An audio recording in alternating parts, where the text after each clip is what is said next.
Hi everyone, so today I'm filming actually on my DSLR camera because I got it from home and it's actually really old, so I'm not sure how the actual resolution is. I do have a light behind it. It's actually a desk light, but it seems to sort of bring up the resolution in a way. I don't really understand cameras and my technology knowledge is like not great.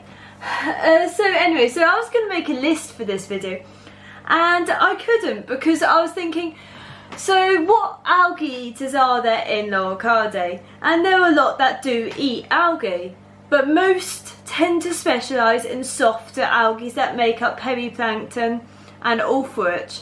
And then they're not going to like, none are going to be any like compensation for like actually cleaning your tank. So these are two species which, first, the criteria is they had to be easy to get hold of. Two, they're not difficult to keep nor feed. So the first one, maybe. So why I don't recommend Loricariidae for clean your creme, and I really don't, because they live over a decade easily. They're you have to supplement their feeding. They produce a lot of waste. And by Loricariidae I mean Plecos, so I'm giving a whole taxa reference. A lot of them are carnivores, a lot are specialised in eating bacteria, so it's not easy to actually like generalise. So these are two species. The first one, species, sort of, first one is a whole genus. So this is Otocinclus. And I'm saying most of them because some can actually be rather expensive. So the zebra Otocinclus, Otocinclus cocoma, which I put photo up there, sort of video photo there. So Otocinclus, they are generally a good algae eater if you, and I must say, get them if you really like them. With any fish, get it because you like it, not because it's going to do a job, because it's going to last a long time, it's going to need extra food. So Otocinclus are shoaling fish. They tend to grow, most of them, around the sort of 5 centimetre mark. So they can work in smaller aquariums, but because you need more, I would sort of recommend a minimum of around 60 litres and a minimum of 6 individuals.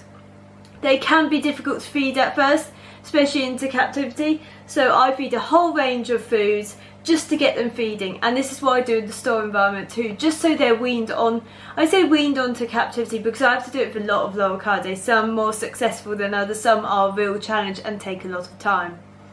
They are generally hardy, but like any Loricariidae, they need soft water. They are peaceful, they're shoaling, they're not territorial like quite a few species, and they're generally a nice fish. They will eat the softer algae, they're not really focused on any diatoms or anything like that. So I wouldn't rely on really any fish for diatoms. Blackbeard algae, not really.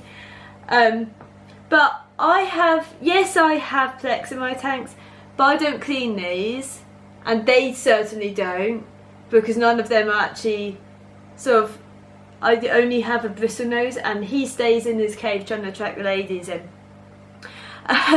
So next species is another another Loricariidae as the video suggests, and this is the common bristlenose, and I have my male here. You might be able to see his tail. Yes, he is.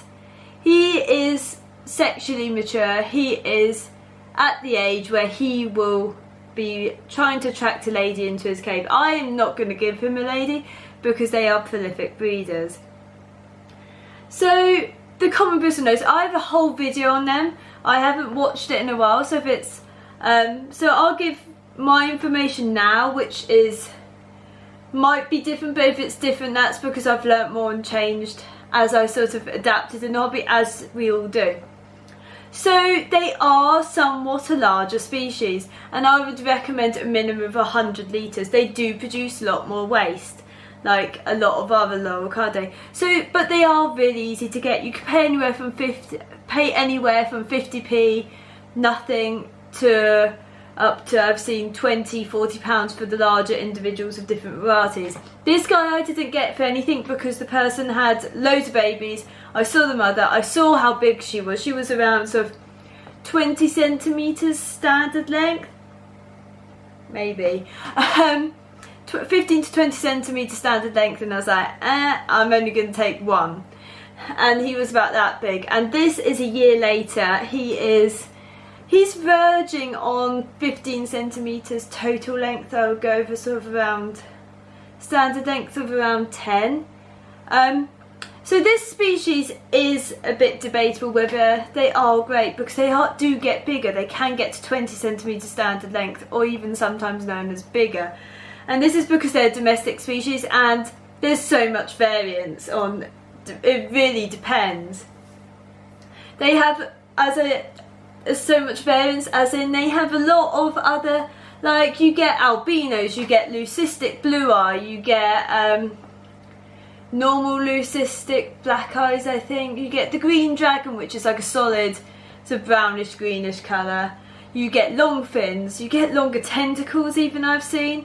You get a lot. There's an insane amount of diversity. So they are great. The only thing is, I said, they do breed prolifically. So you put male and female together, and if they are going to breed, they're going to shove out babies quite quickly. And being a bigger, messier species, maybe it's not great to have multiples in the tank. They are territorial and they will fight. Males and females will fight together. Females will fight with females, males will fight with males. It doesn't matter what sex they are, they're territorial. So loads of caves will be needed. They will pick at the algae in your tank, and they're probably the better species for it, but they are larger, so it's kind of like, maybe. And I always say get them if you really like them, because this being a larger species, they will live longer, which is a bit of an issue. So it really depends on what you want. I will never, as I said, recommend a fish for eating algae. I'll say if you like them, get them. There are other alternatives. So the alternatives could be panda and rainbow gara. They do prefer cooler temperature. Well, no, they take a whole range of temperature. So you kind of want around 24, 25 degrees centigrade. And they are territorial, but not that bad. And they don't get as big. So they will get to sort of, I think it's more around 7 centimetre standard length. I haven't seen them much bigger.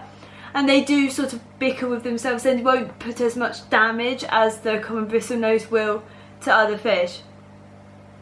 And really, shrimp won't make any difference at all. They're snails, oh my god, waist level of snails. I have Tylomelania and I've done videos on them. You can see it in backgrounds videos. They're not in this tank.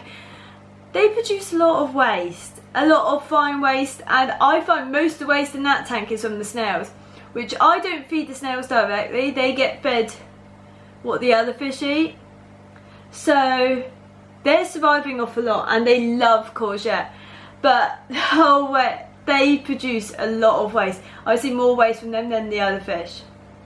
So if that gives you an idea. So thank you for watching. I don't have much time, and it's kind of, so I'll be trying to do a video every week, maybe every other week, it really depends. So anyway, thank you for watching.